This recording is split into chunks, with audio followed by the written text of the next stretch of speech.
రెండు తెలుగు రాష్ట్రాల్లో సంచలనం సృష్టించినటువంటి ఫోన్ ట్యాపింగ్ వ్యవహారం రోజుకో మలుపు తిరుగుతూ ఉంది. ఫోన్ ట్యాపింగ్ వ్యవహారంలో తెలంగాణలో తీగలాగితే ఆంధ్రప్రదేశ్లో డొంక కదులుతూ ఉంది.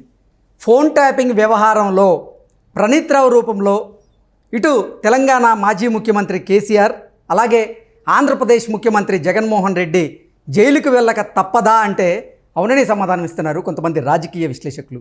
ఇక ఇదే అంశానికి సంబంధించి మనతో మాట్లాడేందుకు ప్రముఖ సీనియర్ జర్నలిస్ట్ డివిఎస్ గారు మనతో ఉన్నారు. సార్తో మాట్లాడదాం. సార్ నమస్తే. సార్ నమస్తే. సార్, ఫోన్ ట్యాపింగ్ వ్యవహారం రోజుకో మలుపు తిరుగుతూ ఉంది. తెలంగాణలో తీగలాగితే ఆంధ్రప్రదేశ్లో డొంక కదులుతూ ఉంది. ఏంటి సార్ ఈ ఫోన్ ట్యాపింగ్ వ్యవహారంలో ప్రణీత్ రావు రూపంలో ఇటు కేసీఆర్ గారు అటు జగన్మోహన్ రెడ్డి గారు జైలుకి వెళ్ళక తప్పదా అంటే ఏం చెప్తారు? తీగ లాగితే తెలంగాణలో ఏపీలో డొంక కదులుతోంది. ప్రణీత్ రావు అరెస్ట్ ఇవాళ పంజాగుట్ట పోలీసులు బయలుదేరారు. ఇక్కడికి సిరిసిల్ల పోతున్నారు, పట్టుకొస్తారనుకుంటాను. ఆ ప్రణీత్ రావు ఇష్యూ, ప్రణీత్ రావు అరెస్ట్ ఏమో కానీ మామూలుగా బీఆర్ఎస్ డొంక కదలాల. అవును, గమ్మత్ ఏంటంటే ఇక్కడ కదులుతోంది బీఆర్ఎస్ డొంకతో పాటు వైఎస్ఆర్ కాంగ్రెస్ పార్టీ డొంక కూడా కదులుతోంది అన్నమాట. అంటే ట్యాపింగ్ అనేది అంత సివియర్ ఇష్యూ. ఫోన్ ట్యాపింగ్ వల్లే కేంద్ర మంత్రులు కూడా వైదొలగాల్సిన పరిస్థితి. అవును, కఠినమైనటువంటి చట్టాలు కూడా ఉన్నాయి. ఒక రాష్ట్ర ముఖ్యమంత్రి వైదొలగాల్సిన పరిస్థితి గతంలో మనం చూసాం. రామకృష్ణ హెగ్డే ఇష్యూ కూడా మన కళ్ళ ముందు ఉందన్నమాట. ఇప్పుడు ఫోన్ ట్యాపింగ్ ప్రణీత్ రావు అసలు ఏంటి, ఆయన ఏదో సాధారణ ఎస్ఐ, స్పెషల్ ఇంటెలిజెన్స్ బ్రాంచ్ ఏదో అటు ఇటు చేసి అతను ఒక డిఎస్పీ కూడా చేసి పారేశారు కేసీఆర్ గారు. ఆయన చెప్పినట్టుగా చేశాడు మొత్తం ప్రతి పని కూడా. ఏది ప్రతిపక్షాలపైన నిఘా, వాళ్ళ ఫోన్లు, ఇది ఒక 2 రూములు అంట. అవును, ఆ 2 రూముల్లో నీకు దగ్గర ఒక 17 మంది, ఒక 40 కంప్యూటర్లు. ఇదంతా కూడా ఏం జరుగుతుంది, ఎవరెవరి ఫోన్లు ట్యాప్ చేశారు, ఆ రికార్డులు ఏంటి, ఇవన్నీ కూడా ఏమైపోయాయి. ఎప్పుడైతే కేసీఆర్ ఓడిపోయాడో, రిజల్ట్స్ వచ్చాయో ఆ రోజే హార్డ్ డిస్క్లన్నీ ధ్వంసం చేశారు. 45 హార్డ్ డిస్క్లు అంట. ఆ తర్వాత ఇంకా రికార్డులు మొత్తం అన్నీ కూడా కాలబెట్టారు, సెల్లార్లో పడేసి. అదంతా కూడా ఏమైపోయింది. ఇవాళ special intelligence branch SP, additional SP ఫిర్యాదే మనకు కనపడుతుంది. అది ప్రణీత్ రావు మెడకు చుట్టుకుంటుంది అనుకుంటే పోనీ ప్రణీత్ రావు ఇంకా పట్టుకొచ్చినాక ఏమేం చెబుతారో తెలియదు. తెలిస్తే మామూలుగా అది కేసీఆర్కో హరీష్ రావు మన కేటీఆర్ ఎటు తిరుగుద్దో తెలియదు. అవును, ఈ తిరుగుడు సంగతి ఏమో కానీ ఆంధ్రప్రదేశ్లో గిర్రం తిరుగుతుంది అనమాట. అది ఫ్యాన్ తిరగట్లా. అక్కడ ఏం జరుగుతుంది, బీజేపీ ఎప్పుడైతే అక్కడ అలయన్స్లోకి వచ్చిందో, తెలుగుదేశం జనసేన పొత్తులోకి బీజేపీ వచ్చిందో, అమిత్ షా ఎప్పుడైతే చంద్రబాబుతో భేటీ అయ్యాడో, కేంద్ర హోంశాఖ, ఇంటెలిజెన్స్ ఇదంతా కూడా ఎక్కడైతే అలయన్స్కి ఫేవర్గా మారిపోతున్న దీంట్లో ఏమైపోయింది, గత 5 ఏళ్లలో చంద్రబాబు, పవన్ కళ్యాణ్ వీళ్ళే కాదు, ప్రతిపక్ష నాయకులే కాదు, అక్కడ వైఎస్ఆర్ కాంగ్రెస్ పార్టీలో కూడా ఫోన్లు ట్యాప్ అయ్యాయి. అవును, మీకు తెలుసు. ఏది రఘురామకృష్ణరాజు అసలు పెద్ద ఫిర్యాదే చేశారు, అమిత్ షాకి చేశారు, సుప్రీంకోర్టులో కూడా వేశారు అన్నమాట. ఏంటి తన ఫోన్లు ఎలా ట్యాపింగ్ జరిగింది ఏంటి, అసలు అదొక పెద్ద ఇష్యూ. ఇంకా అది రఘురామకృష్ణరాజు గారు ఫిర్యాదు చేసి కూడా 2 ఏళ్ళు అవుతుంది, ఏమీ లేదు. ఇప్పుడు మళ్ళీ అది ఎక్కడ తిరుగుద్దా, ఆ కేసు మళ్ళీ ఇప్పుడు ఎక్కడ స్పీడప్ అవుతుందా అనే ఒక భయం. నెక్స్ట్ కోటంరెడ్డి శ్రీధర్ రెడ్డి ఇష్యూ ఒకటి ఉంది. కోటంరెడ్డి శ్రీధర్ రెడ్డి ఇష్యూ ఏంటి, నీకు పిఎస్ఆర్ ఆంజనేయులు గారు ఒక మెసేజ్ పంపాడు. ఎవరికి, కోటంరెడ్డి శ్రీధర్ రెడ్డికి ఏదో ఆడియో మెసేజ్. అప్పట్లో శ్రీధర్ రెడ్డి వాళ్ళ ఫ్రెండ్తో ఏదో మాట్లాడుతా, ఏదో కాంట్రాక్టరు క్లోజ్ ఫ్రెండ్తో ఆ మాట్లాడిన మాటలన్నీ కూడా వచ్చేసేసరికి శ్రీధర్ రెడ్డి ఆశ్చర్యపోయాడు. ఆ ఫ్రెండ్కి ఫోన్ చేసి అడిగాడు, ఏంట్రా మన ఇద్దరు మాట్లాడుకున్నది నువ్వేమైనా రికార్డు చేసావా అంటే, రామరామ చిచ్చి ఇన్నాళ్ళ మన దీంట్లో ఇదేనా నువ్వు నన్ను అర్థం చేసుకుంది, రికార్డింగ్ నేను చేయటం ఏంటని అతను బరస్ట్ అయ్యాడు. అప్పుడు వెలిగింది. పంపింది ఎవరు, పిఎస్ఆర్ ఆంజనేయులు గారంట. మరి ఆయనకి ఎట్లా తెలిసింది అంటే ట్యాపింగ్. అంటే ఏంటి, సిఐడి అక్కడ ఆ ఫోన్లు ట్యాప్ చేస్తుంది అనేది వెళ్ళిపోయి మళ్ళీ అతను ఒక కంప్లైంట్ పెట్టాడు. ఎవరు? కోటంరెడ్డి శ్రీధర్ రెడ్డి.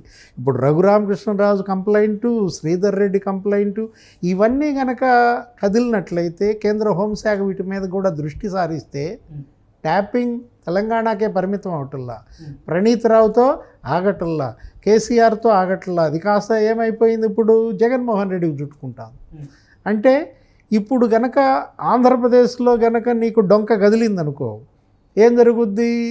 రఘురామకృష్ణరాజు ఫోన్లు ఎవరు ట్యాప్ చేశారు, ఏంటి, అక్కడ సమాచారం ఏంటి, అప్పుడు ఇంటెలిజెన్స్ హెడ్ ఎవరు, సిఐడి హెడ్ ఎవరు, ఇదంతా కదులుద్ది అనమాట.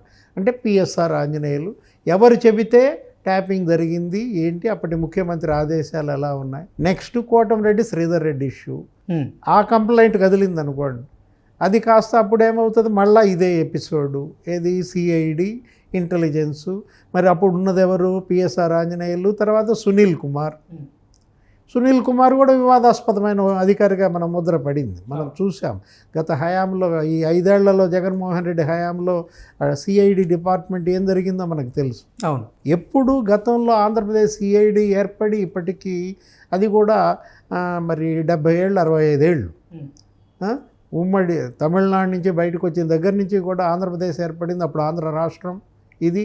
మరి 65 ఏళ్ల చరిత్రలో ఎప్పుడూ ఏపీ సిఐడి ఇంత వివాదాస్పదం కాలేదు, కాంట్రవర్షియల్ కాలేదు. అసలు సిఐడి అంటే ఏదో వాళ్ళ పని వాళ్ళు చేసుకుంటూ నిఘా విభాగంగా అసలు బయటకు వచ్చేవాళ్ళు కాదు, తెలిసేవాళ్ళు కాదు. మనం జనంలో కలుస్తూ ఉన్నప్పుడు మన పక్కన సిఐడి ఉండేవాడు, కానీ అతను సిఐడి అని మనకు తెలిసేది కాదు. ఇంతగా వాళ్ళ విధి నిర్వహణకే పరిమితమైన డిపార్ట్మెంట్ ఇప్పుడు ఏమైపోయింది, ప్రతిపక్షాలని వేధించడమే సిఐడి డిపార్ట్మెంట్ లక్ష్యంగా పెట్టుకున్నారు.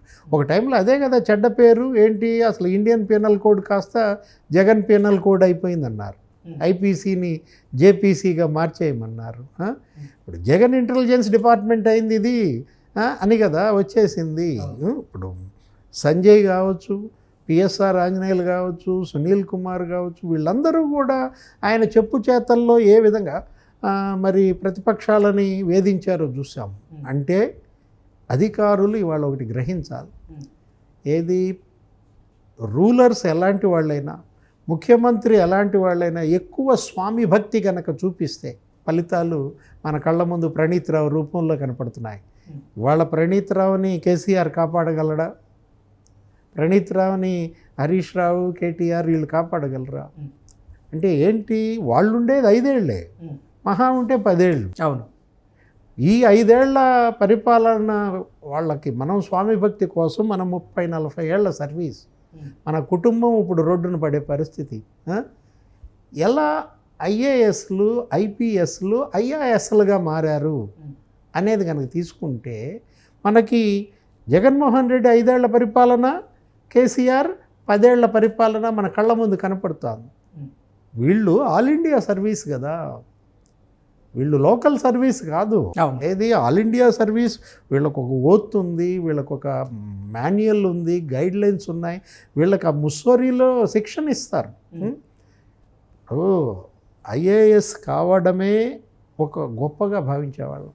మా అబ్బాయి కలెక్టర్, మా అబ్బాయి ఎస్పీ అని చెప్పుకోవడం, ఐపీఎస్ అని చెప్పుకోవడం తల్లిదండ్రులకి గర్వకారణంగా ఉండేది.